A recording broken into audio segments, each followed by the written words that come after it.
Capítulo 51. A profundidade adequada da pontura.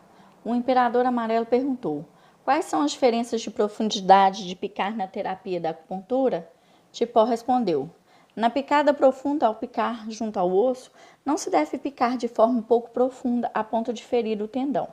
Quando se pica o tendão, não se deve picar de maneira pouco profunda a ponto de ferir o músculo. Quando picar o músculo, não se deve picar de maneira pouco profunda de forma a ferir os vasos. Quando picar os vasos, não se deve picar de maneira pouco profunda a ponto de ferir a pele. Na picada pouco profunda, quando se pica a pele, não se deve picar profundamente de forma a ferir o músculo. Quando se pica o músculo, não se deve picar profundamente para ferir o tendão. Quando picar o tendão, não se deve picar profundamente a ponto de ferir o osso. Disse o imperador amarelo: não entendi muito bem o que disseste. Explique para mim, por favor. Disse Tipó: aquilo que se diz de quando picar junto ao osso, não se deve picar com pouca profundidade, a ponto de ferir os tendões. Significa, quando se pica junto ao osso, não se deve atingir o tendão, apenas até atingir o osso, e deter a picada ou retirar a agulha. Aquilo que se diz de quando picar o tendão, não se deve picar com pouca profundidade, a ponto de ferir o músculo. Significa, quando se pica o tendão, não se deve picar de forma pouco profunda, de forma que não se atinja o tendão e que se detenha a picada ou retire a agulha. Aquilo que se diz de quando picar o vaso, não se deve picar pouco profundo para não ferir a pele.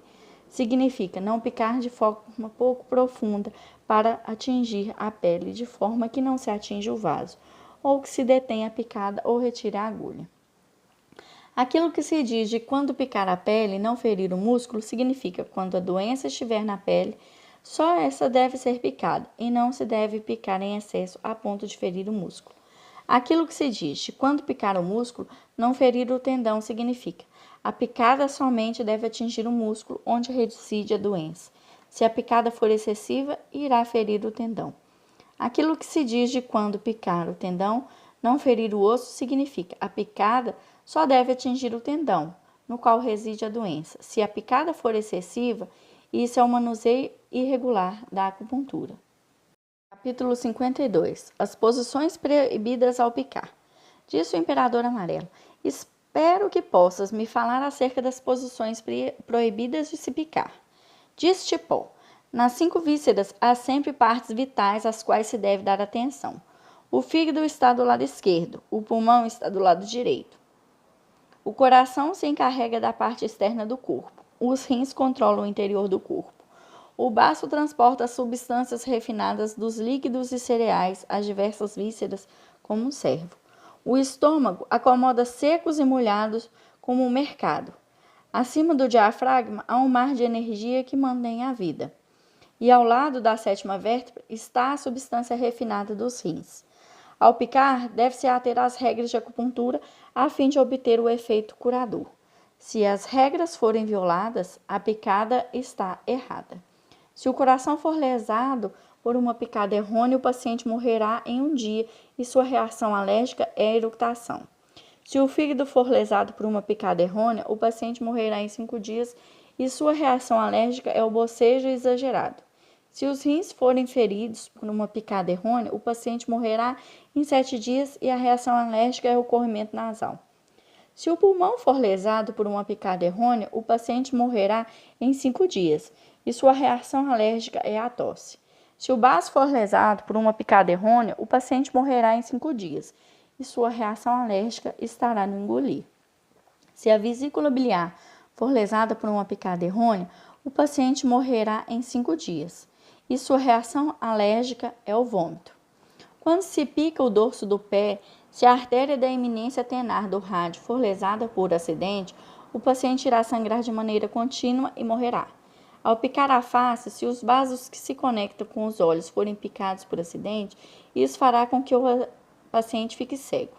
Quando se pontura a cabeça e o ponto Nauru do 17 for picado de forma errônea, o paciente morrerá imediatamente. Quando se pica o ponto VC23 sob a língua, se o canal for picado muito profundamente, o sangramento contínuo irá causar afonia ao paciente. Quando os colaterais que se espalham sob o pé forem lesados ao picar, o sangue será incapaz de sair e ocorrerá inchaço. Ao picar muito profundamente o ponto bexiga 41 e se ferir o vaso maior por erro, isso pode fazer com que o paciente desmaie com compleição esbranquiçada. Ao picar o ponto E30, se o canal por um erro for ferido e o sangue não puder sair, a estagnação sanguínea irá causar inchaço e dor no cerne e no músculo junto ao osso pubiano. Quando a medula espinhal for ferida por acaso ao picar o espaço intervertebral, o paciente ficará corcunda. Quando se pica o ponto E17 e a mama for picada por um erro, haverá inchaço e um trauma irá corroer o local. Ao picar o ponto E12 muito profundamente a ponto de expulsar a energia, isso irá causar dispneia. Ao picar o músculo acima do ponto pulmão 10 muito profundamente, isso irá causar inchaço numa certa parte do corpo. Não se pica quem estiver alcoolizado, pois se o fizer, seu pulso ficará confuso. Não se pica quem estiver com muita raiva, pois se for picado, ficará com energia vital ao contrário. Ao picar aquele que estiver esgotado, nem que estiver excitado, nem que estiver com muita fome, nem aquele que tiver muita sede, nem que estiver por demais assustado. Quando se pica os acupontos do flanco interno da coxa, se a pulsação for ferida por um acaso, o paciente irá sangrar continuamente e morrer. Quando se pica a cavidade acima do local exato da vesícula biliar 3, se os colaterais forem picados por um erro, isso irá gerar pus nos ouvidos, causando surdez ao paciente. Ao se picar a cápsula do joelho, se saírem líquidos, o paciente ficará manco. Quando se pica o ponto pulmão 3, se o canal taindo da mão for ferido por um erro e o sangramento for abundante, o paciente morrerá logo. Quando se pica o canal Shaoyang do pé e fazendo-se sangrar, isso fará com que os rins fiquem astênicos e ocorrerá ao paciente a síndrome da incapacidade de falar, devido à língua deixar de ter agilidade. Quando se pica muito profundamente o peito e o canal é ferido, ocorre ao paciente dispneia, tosse e a síndrome de respiração rápida ao olhar para cima. Quando se pica o canal pulmão 5, o ponto pericárdio 3, muito profundamente, a energia ficará estagnada num determinado local. Irá ocorrer ao paciente incapacidade de se curvar e de esticar os braços. Quando se pica muito profundamente o local a 3 polegadas abaixo do flanco interno da coxa, isso irá causar incontinência de urina. Quando se pica entre a axila e a parte lateral do tórax muito profundamente, isso irá causar tosse ao paciente. Quando se pica muito profundamente o abdômen e se fere a bexiga, a urina irá invadir a cavidade abdominal e causar distensão ao paciente. Quando se pica muito profundamente a barriga da perna, isso irá causar inchaço em determinada parte do corpo. Quando se pica o osso orbital e se fere os colaterais, isso irá causar lacrimejamento contínuo e até cegueira ao paciente.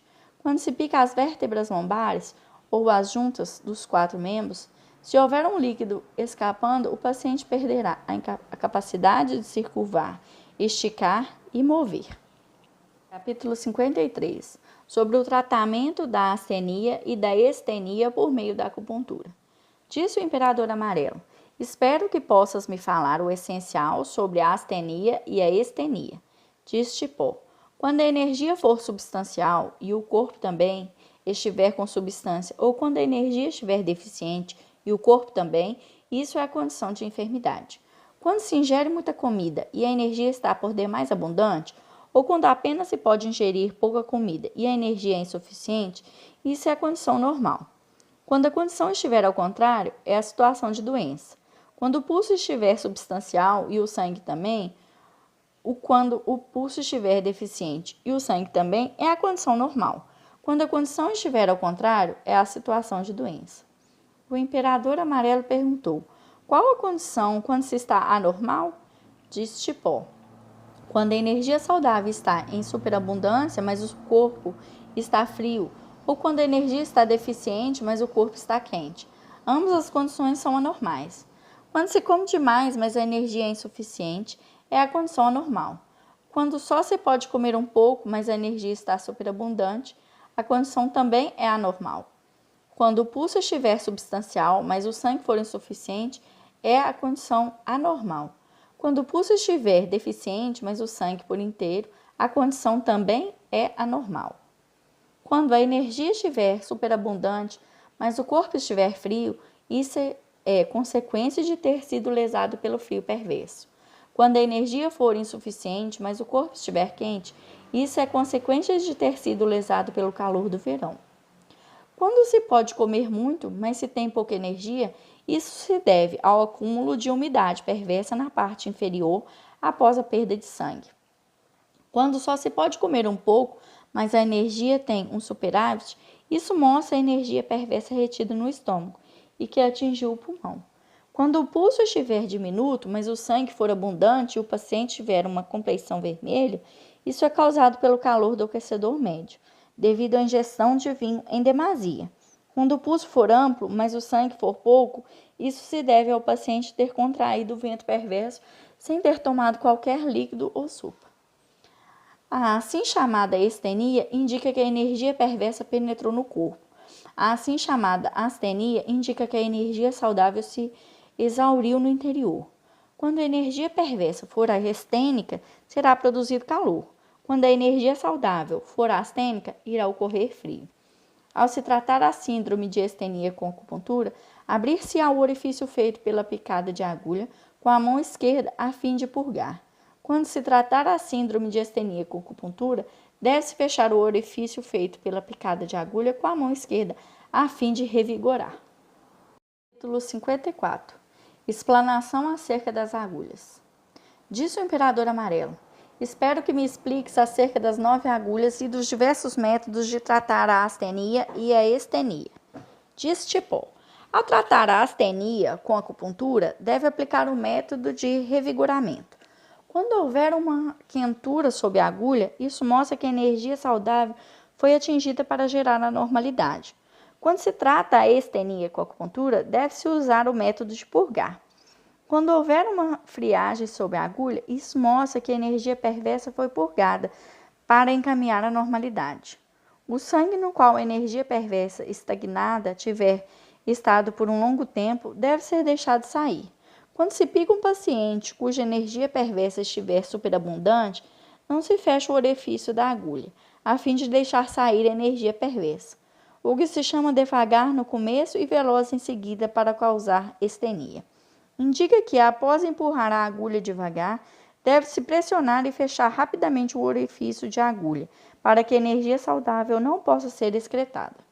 O que se chama rápido no início e devagar em seguida, para causar astenia, indica que, após se empurrar a agulha com rapidez, deve-se deixar o orifício aberto sem pressioná-lo, para que a energia perversa possa ser dispersada.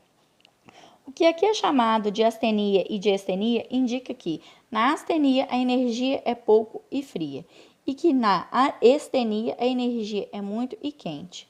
Se a sensação de quente e frio não for evidente, então a astenia e a estenia da doença serão difíceis de distinguir. Ao se inspecionar a condição nos primeiros e nos últimos estágios da doença, isso é para se assegurar dos ramos e dos troncos da mesma. O médico só pode evitar o erro quando conhece a estenia ou a astenia da doença e se atém às regras da acupuntura. Se o médico não tiver uma certeza acerca da forma de tratar, tal como aplicar a purgação quando for necessário revigorar ou aplicar revigoramento quando for necessário purgar, seu tratamento estará apartado da regra. Quando tratar a astenia e a estenia, deve-se aplicar a flexibilidade das 9 agulhas. Os 9 tipos de agulha podem servir aos vários tipos de doença. Quando se aplica o método de revigorar ou o método de purgar, a agulha a ser usada deve estar de acordo com a abertura ou com o fechamento da energia. O que se chama as 9 agulhas significa que existem 9 tipos de agulha de vários formatos e que têm nomes diferentes e que cada espécie delas tem um papel específico para revigorar ou purgar. Ao tratar por meio da picada a síndrome de astenia, deve ser usada a terapia de purgar. A agulha deve ser retida no corpo, a aguardar a chegada da energia yin, abundante. Quando se empurra a agulha, após haver uma sensação de frio sobre a mesma. Quando se trata a síndrome de astenia picando, deve ser usado o método de revigoramento. Após picar, esperar pela chegada da energia yang e empurrar-se a agulha para ter uma sensação de calor sobre a agulha. O que se chama aguardar com cuidado até que chegue a sensação de acupuntura significa não alterar bruscamente o método de picar. O que se chama ter a certeza da profundidade da picada significa deve-se saber conhecer com clareza o exterior e o interior da doença. O que se diz da picada à distância e da picada proximal serem da mesma forma significa os métodos de guardar pela sensação de acupuntura, tanto nas doenças severas quanto nas leves, são os mesmos. O que se chama sentir como se estivesse à beira de um abismo ao picar significa não se deve ser indolente e ter falta de cuidado ao picar. O que se chama segurar a agulha como se segura um tigre significa a picada deve ser firme e usar de força. O que se chama concentrar a mente sem dar atenção às coisas de fora significa inspecionar o paciente com calma, sem olhar ao redor. O que se chama de puntura não enviesada significa a agulha que é inserida deve estar de pé. O que se chama controlar o espírito do paciente significa observar atentamente os olhos do paciente a fim de controlar as suas atividades espirituais para que o canal de energia flua com facilidade. O ponto Susan Lee E36 é o nome do acuponto a 3 polegadas abaixo do joelho em posição lateral. O ponto E42 está no dorso do pé e pode ser visto com facilidade quando se pica a artéria. O ponto E37 está na posição da depressão na parte lateral da tíbia e pode ser picado quando a perna é erguida. O ponto E35 está abaixo da posição da depressão acima citado. Disse o Imperador Amarelo. Disseram-me que as 9 agulhas correspondem ao céu, à terra, ao yin e ao yang. Espero que possas me dar a relação causal a isso, para que possa ser passado às gerações pósteras e que se torne rotina ao tratar. Diz Tipol, as várias partes do corpo humano correspondem ao seguinte: o 1 corresponde ao céu, o 2 corresponde à terra, o 3 corresponde ao homem, o 4 corresponde às 4 estações, o 5 corresponde às 5 notas, o 6 corresponde às 6 regras do poema que prescreve as rimas e as sílabas que regulam uma a outra, o 7 corresponde às 7 estrelas, o 8 corresponde aos 8 tipos de vento, o 9 corresponde aos 9 campos abertos. Os vários tipos de agulhas servem respectivamente a diversas doenças e são chamadas as 9 agulhas. A pele de um homem é como o céu que cobre todas as coisas. Os músculos de um homem são como a terra que é espessa e sólida. O florescimento é o declínio de um canal, são como a robustez e a senilidade de um homem. As funções dos tendões nas várias partes do corpo são como os diversos climas nas 4 estações. A voz de um homem corresponde às 5 notas na natureza. Os órgãos sólidos e ocos, yin e yang, são como as 6 regras num poema em que as rimas e as sílabas se coordenam umas com as outras. O arranjo dos dentes e os 5 órgãos do sentido do homem são como uma constelação do céu. A respiração do homem é como o vento na natureza. Os 9 orifícios e os 365 colaterais que se espalham pelo corpo todo são como os 9 campos abertos. Por isso, o primeiro tipo de agulha que é usado para picar a pele. O segundo tipo de agulha é usado para picar o músculo. O terceiro tipo de agulha é usado para picar os vasos. O quarto tipo de agulha é usado para picar os tendões. O quinto tipo de agulha é usado para picar o osso. O sexto tipo de agulha é usado para equilibrar o yin e o yang. O sétimo tipo de agulha é usado para revigorar a energia refinada. O oitavo tipo de agulha é usado para expelir o vento perverso. O nono tipo de agulha é usado para drenar as energias dos 9 orifícios, a fim de responder às energias dos 365 acupontos. Por isso, cada tipo de agulha tem uma função específica. Os pensamentos e ideias de um homem mudam sem padrão regular com as 8 espécies de vento. A energia saudável de um homem é como uma operação contínua do céu. Os cabelos, dentes, ouvidos e olhos do homem se coordenam perfeitamente, com as 5 notas e as 6 regras prescritas num poema. O sangue, a energia, os canais são como a terra que promove o nascimento e o crescimento de todas as coisas. A energia do fígado de um homem que se comunica com os olhos corresponde ao número 9. Capítulo 55. Comentário suplementar acerca da acupuntura. Quando um médico tem muita experiência de acupuntura para tratar a doença, sempre houve a autoanamnese do paciente. Quando a dor de cabeça do paciente for severa, o acuponto sobre a cabeça deve ser picado, detendo a picada quando a dor de cabeça for aliviada. Ao picar, o osso, o músculo e a pele não devem ser machucados. A passagem da agulha deve ser limitada à pele para que o osso e o músculo não possam ser lesados. Ao punturar o yan, picar de maneira reta e no meio uma vez, e picar enviesado do lado esquerdo e do lado direito por 4 vezes, com que se cura o mal do calor e do frio. Se a energia perversa penetrar no interior a fim de atacar superficialmente as vísceras, as 5 vísceras devem ser picadas.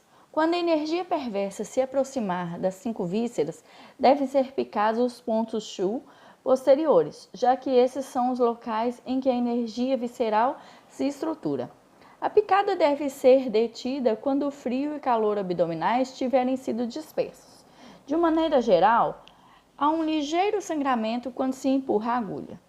Ao tratar o carbúnculo, este deve ser picado.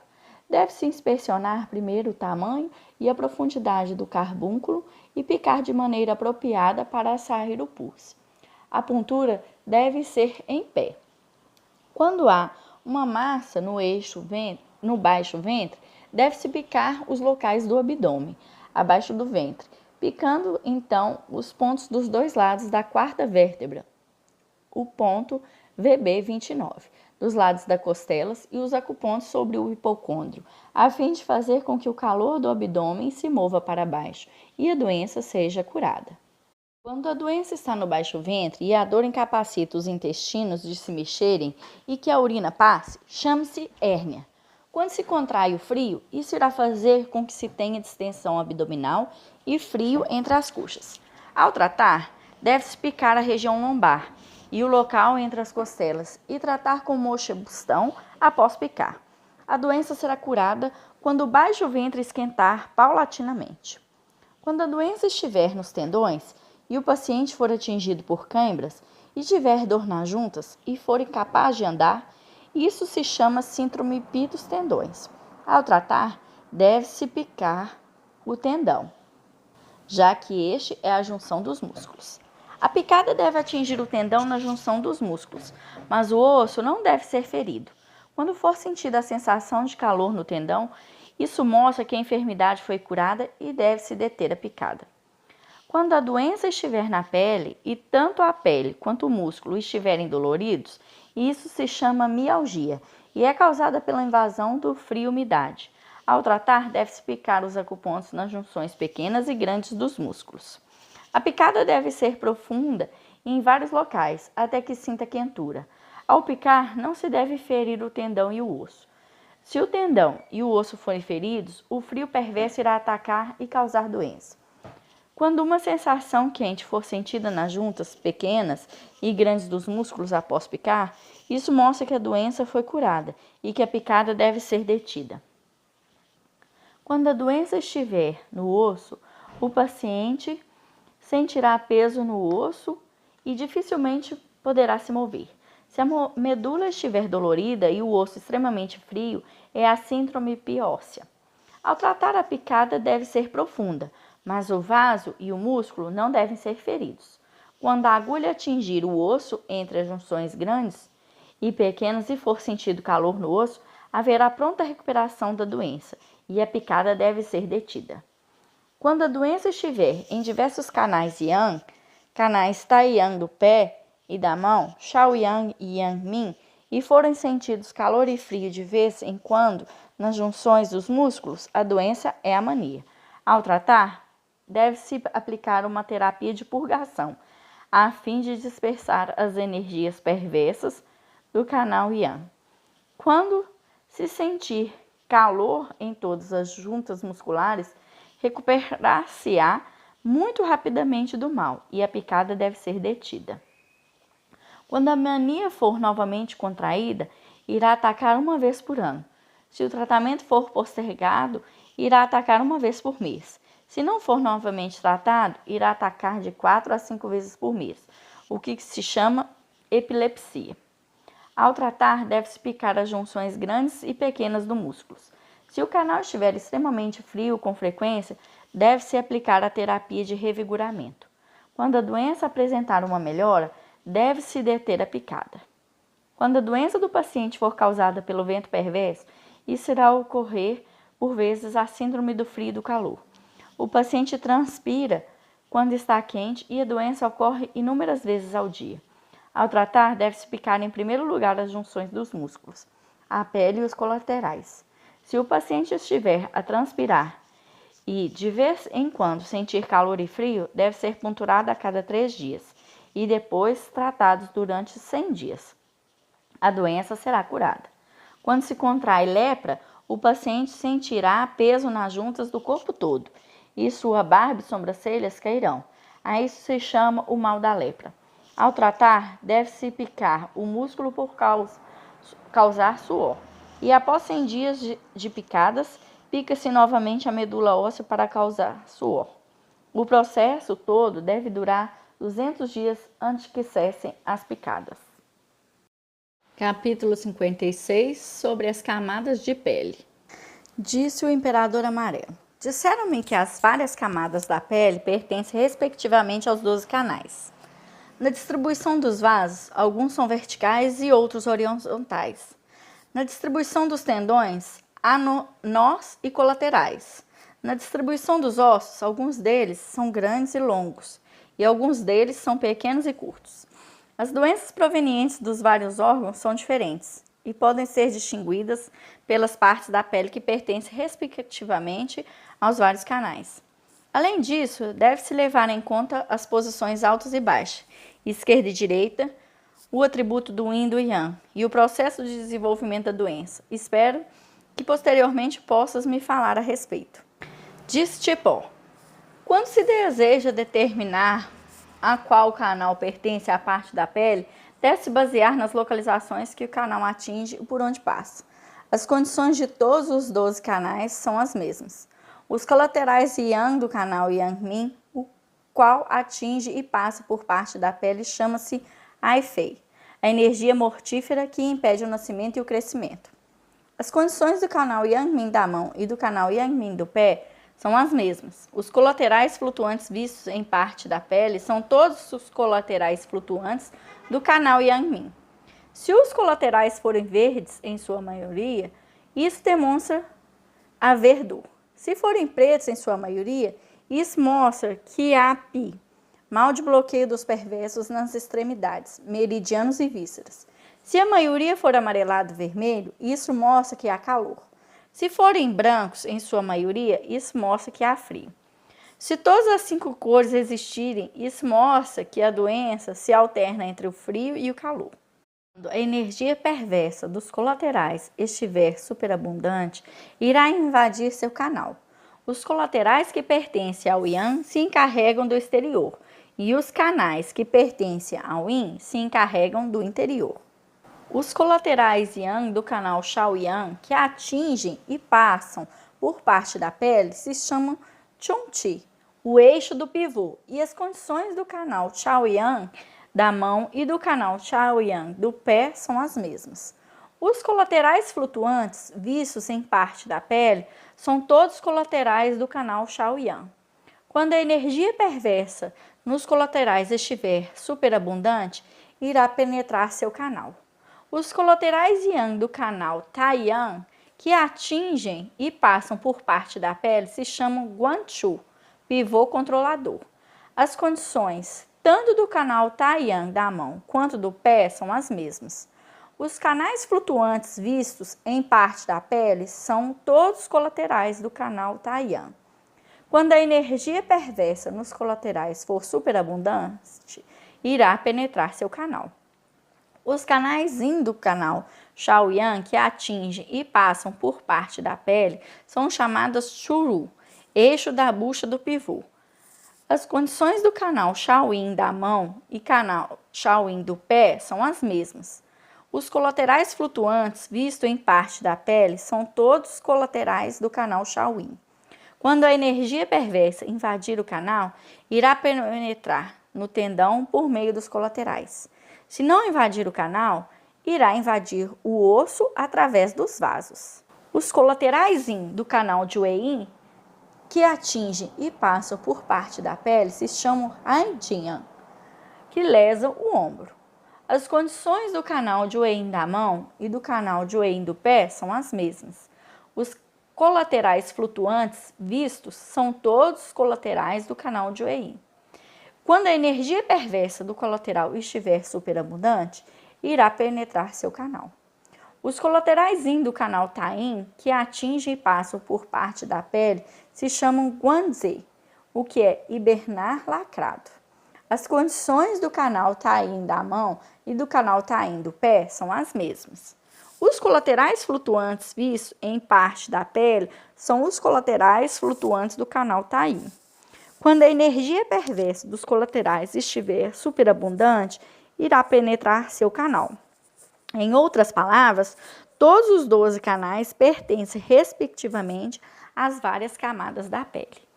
Assim, todas as doenças principiam definitivamente, em primeiro lugar, a partir de parte da pele.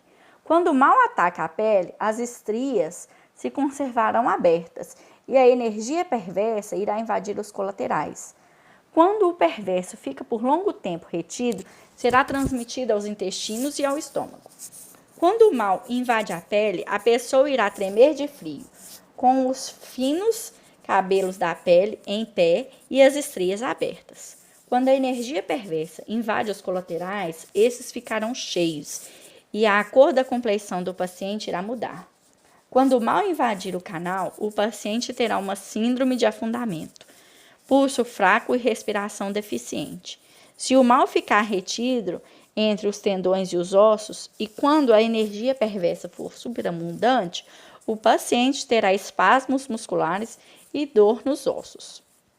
Quando a energia quente for superabundante, o paciente terá flacidez muscular e fraqueza nos ossos. Seus músculos do ombro e dos cotovelos irão se deteriorar e sua pele e cabelos ficarão enfraquecidos.